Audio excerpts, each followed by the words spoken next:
మదనపల్లిలో నేచర్ వ్యాలీలో premium villa flat owner కావడానికి కింది నెంబర్లను సంప్రదించండి. మన పెద్దలు మనకు పార్లమెంటరీ ప్రజాస్వామ్య వ్యవస్థను ఇచ్చారు.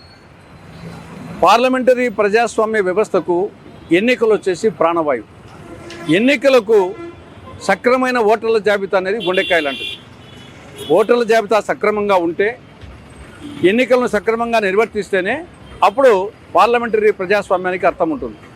కానీ దురదృష్టవశాత్తు ప్రస్తుతం ఎలక్షన్ కమిషన్ తీరు చూస్తే ఏ బూతు ఓటర్ల జాబితా చూసినా అవకతవకలే.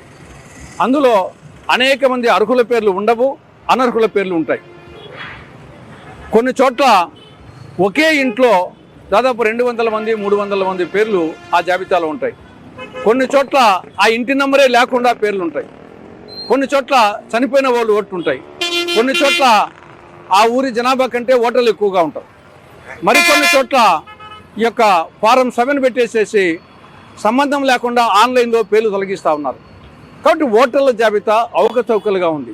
దీనికి తోడు ఎన్నికల రోజు ముందు రోజు డబ్బు పంపిణీ విచ్చలవిడిగా సాగుతూ ఉంది.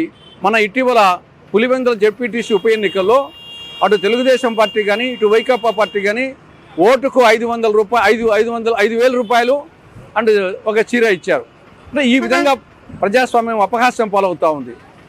దానికి తోడు ఒకే వ్యక్తి సైక్లింగ్ చేసి ఒకే వ్యక్తి 30-40 ఓట్లు వేసి ఇది ప్రజాస్వామ్యం. కాబట్టి ఇవన్నీ అరికడితేనే ప్రజాస్వామ్యం మనుగడ సాగిస్తుంది. అందుకోసం ఓటర్ల జాబితా సక్రమంగా ఉండాలని, ఎన్నికలు నిష్పాక్షికంగా పారదర్శకంగా జరపాలని కేంద్ర ఎన్నికల కమిషన్ డిమాండ్ చేస్తూ రాహుల్ గాంధీ గారి నాయకత్వంలో, కాంగ్రెస్ పార్టీ నాయకత్వంలో సెప్టెంబర్ 15 నుండి అక్టోబర్ 15 వరకు దేశవ్యాప్తంగా ఈ సంతకాల సేకరణ ఉద్యమం జరుగుతూ ఉంది. అందులో భాగంగా ఈరోజు మదనపల్లిలో ఈ యొక్క సంతకాల సేకరణ కార్యక్రమాన్ని చేపట్టడం జరిగింది.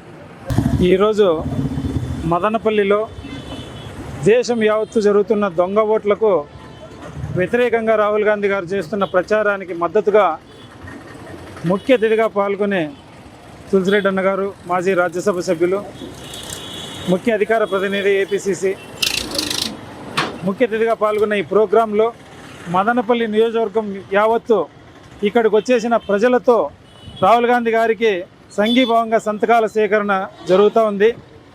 ఈ సంతకాల సేకరణ ఎందుకోసమంటే ఇప్పుడు బీజేపీ చేస్తున్న నీచపు పనులకు వ్యతిరేకంగా.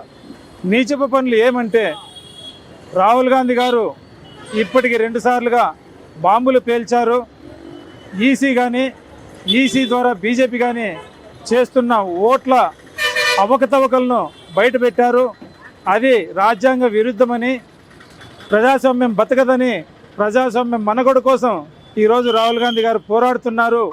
అందులో భాగంగానే బీజేపీ వాళ్ళు లేని ఓట్లను సృష్టించడం, ఉన్న ఓట్లను వాళ్ళకు వేయరనుకుంటే వాటిని తీపించేయడం, ఈసీని తొత్తుగా చేసుకుని బీజేపీ చేస్తున్న ఆగడాలకు వ్యతిరేకంగా ఈరోజు రాహుల్ గాంధీ గారు దేశం యావత్తు ఈ సంఘీభావాన్ని తెలియజేయాల్సిందిగా కాంగ్రెస్ శ్రేణులు అలాగే ప్రజలందరినీ మొబిలైజ్ చేయడం కానీ, ప్రజలకు ఈ విషయాన్ని తెలియజేయడం కానీ ముఖ్య ఉద్దేశంగా ఈరోజు సంతకాల సేకరణ జరుగుతూ ఉంది.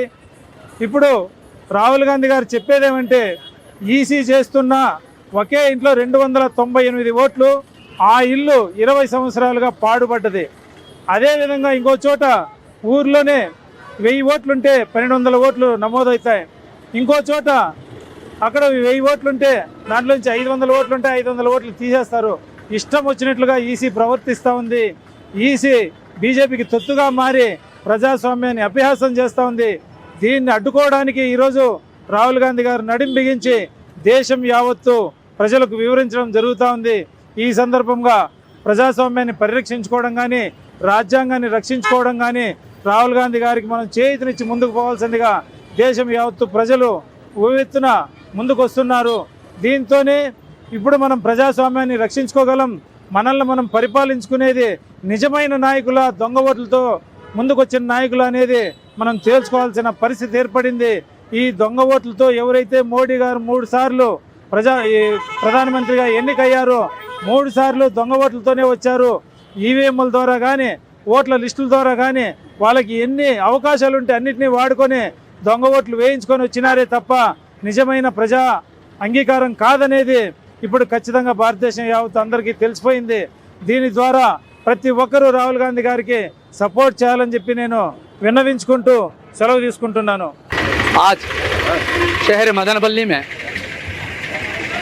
एक प्रोग्राम चोर वोट गज्जे जोड़ का प्रोग्राम चल रहा है।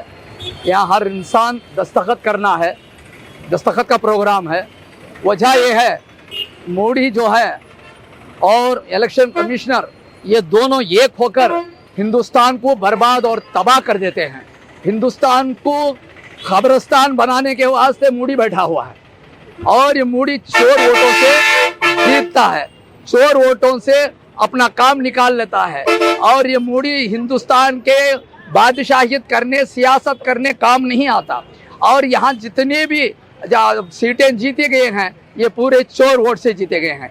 इस वास्ते एक आवाज लेकर हमारा लीडर जो है राहुल गांधी ने एक हिंदुस्तान का एक हीरो बनकर निकलकर सारे हिंदुस्तान में एक आवाज उठाया है कि ये चोर बैठा हुआ है। चोर को हटाने के वास्ते हिंदुस्तान में एक आवाज लेकर निकले हैं और प्रूफ के साथ जितने वोटें चोरी करे हैं, मरे हुए लोगों के वोट डाल दिए जाते हैं, जिंदे हुए लोगों के वोट निकाल दिए जाते हैं। अरे ये कौन सा इलेक्शन कमिश्नर का कानून है? इलेक्शन कमिश्नर क्यों आवाज नहीं उठा रहा है? इलेक्शन कमिश्नर क्यों जवाब नहीं दे रहा है? मोदी क्यों अपना मुंह मूछ कर बैठा है? इसके ऊपर आवाज खोलना है। अगर तू सच है, अगर तुम्हारी हुकूमत सच है, सही तरीके से अगर कांग्रेस जीते हैं बीजेपी वाले, तो जरा सामने आकर जवाब मर्दी के साथ बताए राहुल गांधी को, प्रूफ कराए कि हम सही जीते हैं। नहीं, वो सूरत नहीं है। झूठा है, झूठी हुकूमत करता है और चोर है, चोर वोटों से जीतता है। बस तमाम लोग मिलकर यहाँ आज जो आए हुए हैं, हमारे जनाब इज्जत माआब तुलसी रेड्डी साहब, डॉक्टर तुलसी रेड्डी साहब और रेड्डी साहब के जो है कंट्रोल में, जो उनके अहाते में, उनकी सदारत में ये प्रोग्राम चला है। ये प्रोग्राम को कामयाब करेंगे और हम दावा करेंगे, सर भी कटा देंगे हिंदुस्तान के लिए। आइंदा चलकर 2029 में मोदी को हरगिज हुकूमत करने नहीं देंगे, राहुल गांधी को प्राइम मिनिस्टर बनाएंगे। बस अल्लाह।